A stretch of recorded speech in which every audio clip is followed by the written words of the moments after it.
हुआ सही? कुछ पता चला आंटी इतनी परेशान क्यों है? मैंने उनका काफी देर तक पीछा किया, लेकिन वो अचानक से गायब हो गई। पता नहीं कहाँ चली गई।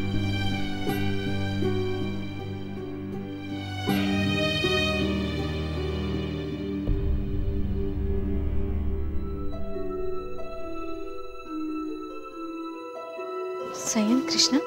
माँ? हाँ अंश, ये तो फिर से सो गई। हाँ माँ।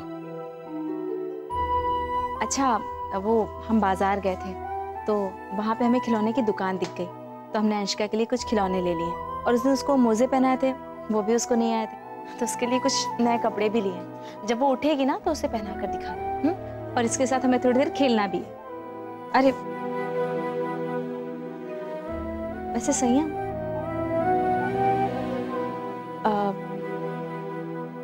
तुम भी तो बाजार में ही थे ना, हमारा पीछा कर रहे थे? नहीं माँ, वो मैंने आपको बाजार में देखा तो सोचा आपसे पूछ लो, आपको लिफ्ट चाहिए क्या? क्योंकि मैं घर आ रहा था वापस, इसलिए। कोई बात नहीं, तो अगली बार जब हम तुम्हें बाजार में देखेंगे तो हम सामने से बुला लेंगे, ठीक है? अब हम बहुत थक गए, थोड़ा आराम कर लेते हैं। जी।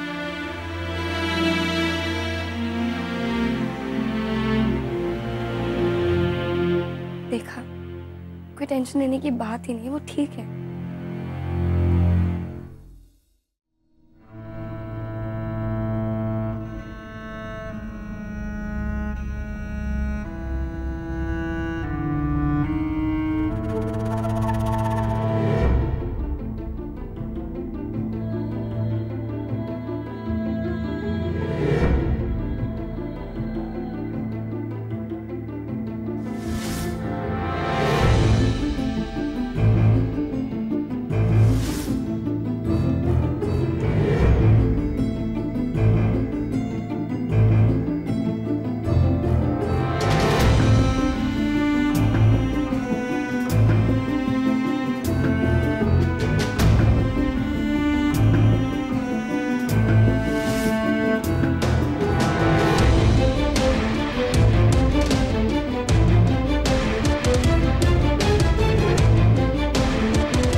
कौन है यहाँ?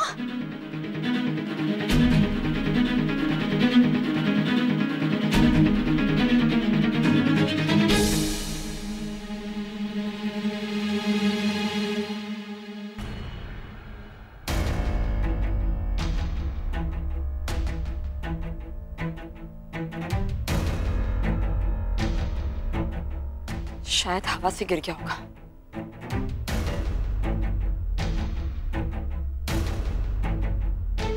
मासी, भाभी अंदर है। मासी, रैक्स के रूम में 2-3 पेंटिंग है और कुछ शोपीस भी है। रैक्स उसे लेकर कहाँ जा रही है? ये वाली हमें भी कुछ समझ में नहीं आ रहा।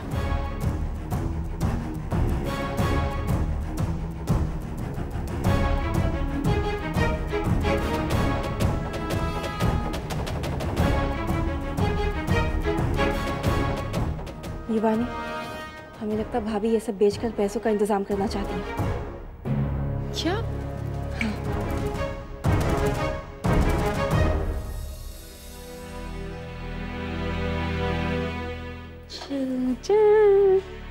मेरी राजकुमारी।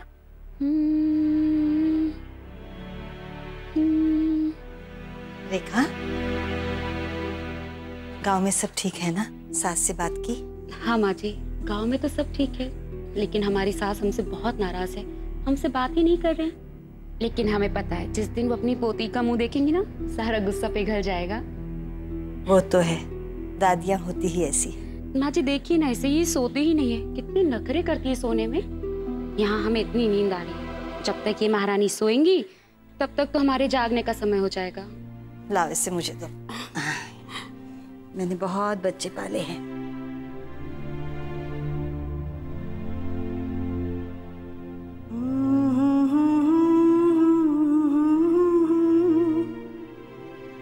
हवा धीरे आना, नींद भरे पंख लिए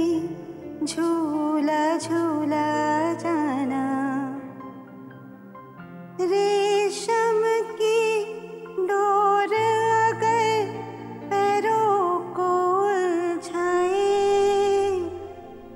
घूंघर का दाना अगर शोर मचा जाए, राजा मेरे जागे तो फिर निंदिया तू बहलाना, नींद भरे पंख लिए झूला झूला जाना।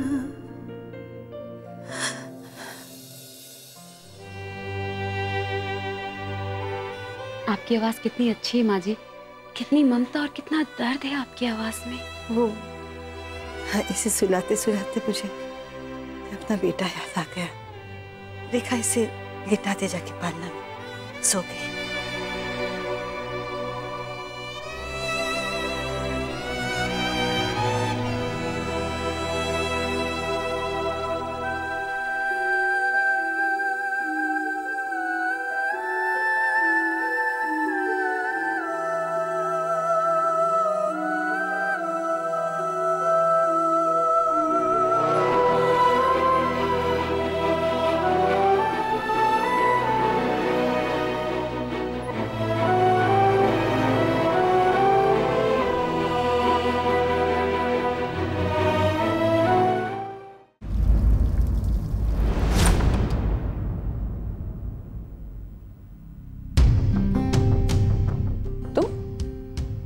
तुम यहाँ? दादी, आपने वो लोरी सुनी जो अभी माँ गा रही थी? वो लोरी माँ युवराज के लिए गाया करती थी और उस बच्चे के लिए गाना चाहती थी जिसे आपने हम सब से दूर कर दिया। दादी, वो बच्ची हमारा युवराज का अंश है, उसे हम सबसे दूर करके आप चैन से सो कैसे पाती हैं? हमारी नींद तो उसी दिन उड़ गई थी जिस दिन तुम प्रेग्नेंट हुई थी। क्यों दादी, आप क्यों नहीं समझ रही हैं कि वो युवराज का अंश है और आप इतनी नफरत क्यों करती हैं उससे? क्योंकि वो तुम्हारी बच्ची है।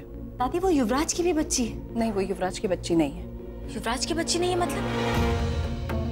दादी, हमें तरस आता है आपकी सोच पर। आपने अंशिका को भी उसके माँ बाप से अलग कर दिया।